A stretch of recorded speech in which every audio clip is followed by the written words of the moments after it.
तो जैसे कि अपने लास्ट पार्ट के अंदर देखा था कि जियान की पूरी टोली ने होलुपसुल के एल्डर के ऊपर हमला कर दिया था, जिस वजह से सभी एल्डर बिजी हो जाते हैं। तो इसी चीज का फायदा उठाता जियान और वहां से एंटर करने लगता है होलुपसुल की ब्रांच के अंदर। ये देखिए जो होलुपसुल का एल्डर होता है जो जियान से फाइट करता है वो काफी तो गुस्से में आ जाता है और वो जियान से कुछ बोलने ही वाला होता है, तभी अचानक उसके सामने डीमन पपेट आ जाता है और उसके मुंह में एक जड़ देता है, जिस वजह से वो काफी दूर लड़का हुआ चला जाता है। जिसके बाद वो अपने आप को बहुत ही मुश्किल से संभाल पाता है और बोलता है ये पपेट बहुत ही ज्यादा खतरनाक है, इस वजह से मुझे अभी के लिए इसके ऊपर फोकस करना होगा। अगर मेरा ध्यान यहाँ वहाँ भटका तो ये जो पपेट है वो मेरी गुद्दी नाप देगा। इसी वजह से वो जियान को छोड़ देता है बाकी ये प्रोटेक्टर के हवाले और अपनी दुई को रिलीज करता है और अपनी ब्लडी चैनल को बाहर निकाल लेता है और उनसे हमला कर देता है स्काई डीमन पपेट के ऊपर। वहीं पे जब डीमन पपेट उन चैनों को अपनी तरफ आते हुए देखता है तो वो अपना एक पंच बनाता है और जाके उन चैनों में जड़ देता है, जिस वजह से जो ब्लडी चैन होती है टूट के बिखर जाती है। और फिर उसके बाद दोनों आओ देखता है ना ताओ देखता है, जाके सीधा होलुपसुल के एडर के ऊपर हमला कर देता है और उनके बीच में लगे तेरी चालू हो जाती है। फिर जो जियान होता है वो सभी फाइटर को अवॉइड करता है और सीधा घुस जाता है होलुपसुल की ब्रांच के अंदर अपने मास्टर को ढूंढने के लिए। मगर जो ब्रांच थी वो अंदर से काफी तो बड़ी होती है, इस वजह से जियान यहाँ ढूंढा होता है मास्टर को, तभी उसका सामना काफी सारे प्रोटेक्टरों से होता है जो कि जियान को रोकने के लिए उसके ऊपर हमला करते हैं। मगर जो जियान होता है वो बहुत ही आसानी से उनके हमलों को नष्ट कर देता है और उनके पास जाता है और उनकी गुत्ती को दबोच के सीधा दीवार के अंदर घुसेड़ देता है। और वो ऐसी काफी सारे डाउंग लेवल के और डाउजिंग लेवल के प्रोटेक्टर को बहुत बुरी तरीके से बजा देता है, वो भी जीरो एफर्ट डाले। इस वजह से जो भी प्रोटेक्टर होते जो कि जख्मी हो चुके थे वो फिर से हमला करने की कोशिश भी नहीं करते जियान के ऊपर, क्योंकि उन्हें पता चल चुका था अगर वो हमला करने इस बार गए तो इस बार उनकी हड्डी नहीं तोड़ेगा बल्कि उनका नामो निशान मिटा देगा। इस वजह से बहुत सारे ऐसे भी प्रोटेक्टर होते हैं जो कि थोड़े से कमजोर होते हो तो मरने की एक्टिंग करने लगते हैं। इसी वजह से जो जियान होता है एकदम फुल चौड़े वहां से आगे की तरफ बढ़ने लगता है और जो कमजोर प्रोटेक्टर होते हो तो जियान के खौफ से पीछे हट जाते हैं। मगर कुछ देर बाद ही उसका सामना हो जाता है थोड़े बहुत पावरफुल प्रोटेक्टर से जो कि जियान के सामने आके खड़ा हो जाता है और बोलता है लड़के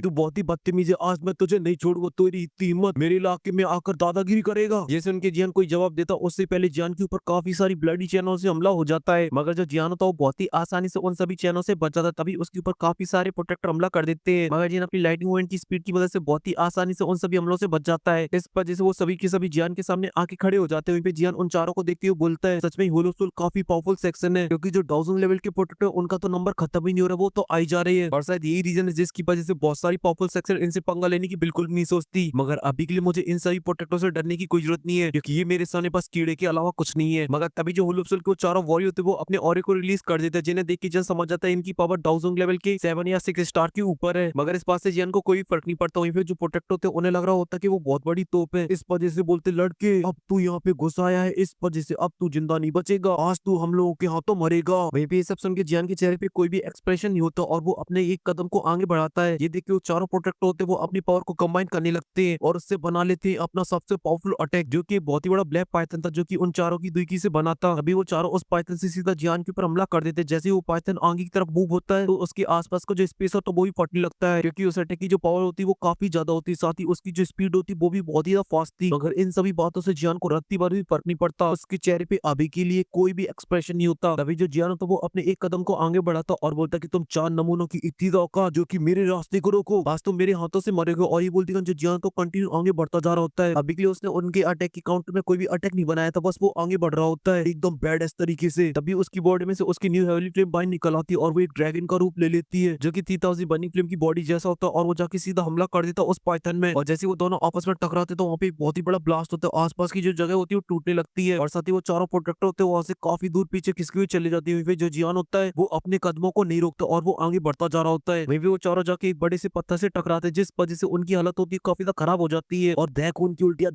उल्टियां। और फिर इसके बाद अपने आप को कोसने लगते और बोलते हैं कि मेरी फूटी किस्मत थी जो जाके इस लड़के से भिड़ गया, ये तो एक नंबर का पागल खोपड़ी है। और फिर खड़े होकर वहां से भागने की कोशिश करते मगर उनकी हालत अभी के लिए काफी ज्यादा खराब होती है और वो वहां से नहीं भाग पा रहे होते हैं। तभी जन उन चारों के सामने आ जाता है और बोलता है कि तुमने अभी के लिए किससे पंगा ले लिया तुम्हें पता नहीं है, और वो भी किस मूड के अंदर, इस वजह से तुम मारे जाओगे और तुम्हारा नामो निशान मिट जाएगा, क्योंकि जब मैं मारता हूं तब सोल भी नहीं बचती है। ये बोलते अपने हाथ में 3000 लोटस आर्ट फ्लेम को बाहर निकाल लेता है, जिसके बाद उन चारों को देखे एक तीखी सी स्माइल मारता और अपनी फ्लेम की क्लस्टर को बनाता और उनके ऊपर हमला कर देता है। तो वो खिसटती हुई पीछे की तरफ जाते मगर जो फ्लेम होती है जाके उनमें चिपक जाती है और उनकी जो अपर बॉडी होती है उसे जला के राख कर देती है। और फिर उसके बाद उनकी वहां पे सिर्फ बचती है सोल, जिन्हें देख के जियान बोलता है ओ तेरी जो झोल, तुम तो इंसान ही ना है, तुम तो सोलो, मगर तुम्हें फिर भी शर्म ना आवे, तुम अपनी जैसी सोलो को पकड़ते और उन्हें पकड़ के लाके होलोसोल को दे देते हो, जिसके बाद वो कितनी बुरी तरीके से उन्हें टॉर्चर करती है। इसी वजह से मैं तुम्हें सजा देता हूँ मौत की। इतना बोलती है वो फ्लैश की तरह चमकता और उनके सामने जाके खड़ा हो जाता है और अपनी स्पिरिचुअल पावर से 3 सोलो को पकड़ लेता और चुटकी बजाती कर उन्हें मार डालता है। और जब उनका चौथा साथी अपने साथियों की इतनी बुरी मौत देखता तो एकदम से डर जाता है, क्योंकि उनका अभी के लिए नामो निशान भी नहीं बचा। मगर तभी जो जियानो तो वो अपनी सक्शन पावर का यूज करता और चौथी सोल को अपने हाथ में पकड़ लेता और बोलता है ओए नमूने जल्दी जल्दी से बता कि अभी के तुम लोग जो सोलो को पकड़ के लाते हो उन्हें कहाँ रखते हो, वरना तेरी हालत भी अपने साथियों जैसी होगी। इस वजह से मुंह खोल और सब कुछ बकना चालू कर। भाई ये सब सुन के जो प्रोटेक्टर तो उसकी हालत तो डर के मारे काफी ज्यादा खराब होने लगती है और बोलते कि भैया थम जाओ, सब कुछ बताऊंगा, जो आपको जानना है वो बताऊंगा, मुझे बख्श दो। ये सुन के जो जियान तो रुक जाता है क्योंकि वो अभी के लिए इसे मार देगा तो उसे अभी के लिए मास्टर की लोकेशन के बारे में पता करने में थोड़ा सा टाइम लग जाएगा और ये थोड़ा ही सा टाइम उसके लिए काफी ज्यादा भारी पड़ सकता है क्योंकि अभी के लिए बाहर उसके सभी साथी फाइट कर रहे हैं उन पांचों डाउजिंग लेवल के वॉरियर से। इस वजह से उससे जितनी जल्दी हो सके उसे यहाँ से लेके मास्टर को भगना होगा। इसी वजह से उस प्रोटेक्टर को छोड़ देता है। अभी जो प्रोटेक्टर होता है वो डरते डरते बताता है अभी के लिए इस ब्रांच के अंदर जितनी भी सोल है वो अभी के लिए सोल होल के अंदर है। जेसन के जियान बोलता है कि अभी के लिए मैं सोल होल का क्या करूं, अभी के लिए रास्ता बता नहीं तो तेरी गुद्दी नापू। जेसन के बेचारा डर जाता और बोलता है कि भैया भैया बताता हूँ चलो मेरे साथ। जहाँ पे सबसे पहले आप राइट ले लो। ये सुन के जो जियान होता है वो अपनी 3000 लाइट मूवमेंट को एक्टिवेट करता और वहां से जाने लगता है और जो प्रोटेक्टर होता है वो जियान को सभी रास्ते बता रहा होता है। तो जियान भी होता है एकदम फुल स्पीड से वहां से भगता जा रहा होता है और अब जो जियान का सफर होता है वो थोड़ा सा स्मूथ हो जाता है मगर अभी के बीच में थोड़े बहुत कांटे जरूर मिलते थे उसे, जिनमें से कुछ डाउन वांग पर होते थे तो जियान उन्हें फूक मार के ही मार डालता था और कुछ डाउजिंग लेवल के भी मिलते थे तो जियान अपनी हवेली फ्लेम से उन्हें मार डालता था। अगर सीधी सिंपल भाषा में बोला जाए तो जियान अभी के लिए अत्याचार कर रहा होता है और हम लोगों को बता रहा होता है कि अभी के लिए डाउजोंग और डाउ वांग की जो पावर वो एक्सपायर हो चुकी है। अब तुम चाहते हो कि मैं सीरियसली लड़ूं तो उसके लिए तुम्हें डाउजोंग लेवल की वॉरी को लाना पड़ेगा, वरना ये सभी तो मेरे सामने चीटी बराबर है क्योंकि अभी के लिए जो मेरे लेवल है वो डाउजोंग पे पहुंच चुका। ऊपर से मेरे पास है हेवनली फ्लेम जो किसी की भी रेड पीट सकती है। इस वजह से ये सभी के सभी मेरे सामने टुच्च प्राणी है और अभी के लिए तुम इस पास से आइडिया लगा सकते हो कि मैंने इस छोटे से सफर के अंदर 10 डाउजोंग लेवल की बॉडी को मार डाला है और छोटे मोटों की तो पूछो ही मत, इतने सारी मेरी फ्लेम से लपेटे गए हैं क्योंकि डाउजोंग के नीचे की वॉरियर को मुझे मारने की जरूरत ही नहीं पड़ती। मेरी हेवनली फ्लेम खुद ही जाके हमला कर देती है और उन्हें जला के राख कर देती है। इस वजह से मुझे अभी के लिए तो नहीं पता कि मैंने कितनों को निपटा दिया है और अभी के लिए सफर के अंदर जो मुझे सबसे पावरफुल वॉरियर मिला है वो डाउजोंग के 7 स्टार पर था क्योंकि अभी के लिए मेरे हाथ में है। साले की जब मन करे तब गुद्दी दबा दूंगा मगर मैं अभी के लिए ऐसा नहीं करूंगी क्योंकि मुझे अभी के लिए मास्टर को ढूंढना है। इस वजह से मुझे इसकी जरूरत है और ये सभी बातें सोचते हुए जियान तो वो आगे बढ़ता जा रहा होता है और लाशों को बिछाता जा रहा होता है और अभी के लिए ये सब देख के ऐसा लग रहा था कि शायद जियान अभी के लिए भूल चुका है कि वो हीरो है ना कि कोई विलन जो कि लोगों को मार रहा है जैसे कोई गाजर मूली हो। इसी वजह से जियान जिस रास्ते से गुजरता था उस जगह से चीखने चिल्लाने की आवाजें आती थी मगर सिर्फ एक बार और ऐसे चलते चलते जियान एक जगह पे पहुंच जाता और अपनी ब्रेकों को लगाता है मगर उस जगह को कुछ प्रोटेक्टर प्रोटेक्ट कर रहे होते। इस वजह से वो आके जियान के ऊपर हमला कर देते हैं मगर जो जियान था वो अभी के एकदम पागल हो चुका होता है। इस वजह से वो अपना हाथ उसकी छाती के अंदर घुसेड़ देता है और उसे तुरंत ही मार देता है और फिर उस सोल की तरफ देखता है जो कि अभी के लिए जियान को रास्ता बता रही थी और उसे डराते हुए बोलता है कि सोल होल कहाँ पर है अभी के लिए और कितना टाइम लगेगा। ये सुन की जो सोल होती है वो डर जाती है और बोलती भैया भैया मैं अभी के लिए आपको एकदम शॉर्टकट वाले रास्ते से लेकर आई हूँ। इसी वजह से अभी के लिए आप अपने सामने जो गेट देख रहे हो बड़ा सा उसी के पीछे है सोल हॉल और उसकी अभी के लिए डर के मारे फटी पड़ी हुई थी क्योंकि वो जान चुकी थी कि जियान कितना खतरनाक इंसान है क्योंकि उसने अभी के लिए छोटे से सफर के अंदर ही उसके लोगों को बहुत बुरी तरीके से मारा था। किसी का सर फोड़ दिया, किसी की मशीन तोड़ डाली, किसी की दोनों पैर पकड़ के बीचों से फाड़ दिए। इसी वजह से उसे अभी के लिए डर लग रहा था कि जियान उसे न मार डाले क्योंकि वो अभी के लिए समझ चुकी थी कि जियान कितना ज्यादा खतरनाक है। अभी के लिए फाइट करके तो बिल्कुल भी उससे नहीं जीत सकती है। अगर उसे कोई टक्कर दे सकता है तो उसे जरूरत पड़ेगी होलोसोल के एक एल्डर की। अभी के लिए वो प्रोटेक्टर योका से तो बाहर निकल चुका है। तभी जो जियान होता है उसके चेहरे पे एक स्माइल आ जाती है और वो सोल को देखता है और अभी के लिए जियान की जो स्माइल होती है वो काफी ज्यादा डरावनी होती है जिस वजह से जो होलोसोल का प्रोटेक्टर होता है उसकी डर के मारे पैंट गीली होने लगती है और वहां से भागने लगता है क्योंकि वो समझ चुका था कि ये पागल हो चुका है, अभी उसे भी नहीं छोड़ेगा मगर भगने के लिए काफी ज्यादा लेट हो चुका होता है। इस वजह जियान अपनी स्पेशल पावर का यूज करता है और उसे भी मार डालता है और फिर गेट की तरफ देखते हुए बोलता है कि अभी के लिए इन लोगों ने जो मेरे साथ किया है उसका तो मैंने अभी के लिए इनको 1% भी नहीं लौटा रहा है इतने सारे लोगों को मारने के बाद भी। इस वजह से ये तो बस शुरुआत है, तुम लोग देखते जाओ आगे आगे मैं तुम्हारे साथ क्या करता हूँ और जो तुम्हारी लाश है उनकी तो ढेर लगा दूंगा। ये बोलती जो जियान तो वो अपनी कदम आगे बढ़ाता और पहुंच जाता उस बड़े से गेट के सामने मगर तभी जियान को उस गेट के अंदर से कुछ एक अजीब सा ऑरा सेंस होता है जिसके बारे में वो थोड़ी देर तक तो सोचता मगर वो ज्यादा ध्यान नहीं देता और बोलता कि जो होगा देखा जाएगा। और ये बोलती वो अपने हाथ में निकाल लेता अपनी न्यू हेवनली फ्लेम को जो कोई और नहीं वो होती थी 1000 लोटस आर्ट फ्लेम और फिर उसका एक पंच बनाता और दे मारता सीधा गेट में। जैसे पंच उस गेट में लगता तो बहुत ही बड़ा ब्लास्ट होता और चारों तरफ जियान की फ्लेम फैल जाती है जैसे कि अभी के लिए वहाँ पे एक भूकंप आ गया वो फ्लेम का और ये जो गेट होता उसका तो नामो निशान नहीं बचता है। और फिर इसके बाद जो जियान था उस गेट के अंदर एंटर कर जाता और उसके सामने होता है एक बहुत ही बड़ा हॉल जहाँ पे जो जियान था चारों तरफ देखता जहाँ पर उसे दिखाई देती काफी सारी सोलें जिन्हें अभी के लिए होलोप सोल ने कैद कर रखा होता है उनकी जेलों के अंदर जो कि पिंजरे जैसी होती है और उनकी बॉडी में से उनकी सोल को एब्जॉर्ब कर रही होती है। और जब जियान उन सोलों की इतनी बुरी हालत को देखता है तो बेचारे का दिल रोने लगता है क्योंकि उसे अभी के लिए उन सोलों के लिए काफी ज्यादा बुरा लग रहा था या फिर अभी के लिए ये बोला जाए कि जियान को याद आ गया था कि वो हीरो है और ऐसे जियान उन्हें देखते देखते आगे तरफ बढ़ रहा होता मगर तभी उसकी नजर पड़ती सामने जिससे देखती खन उसके जो हाव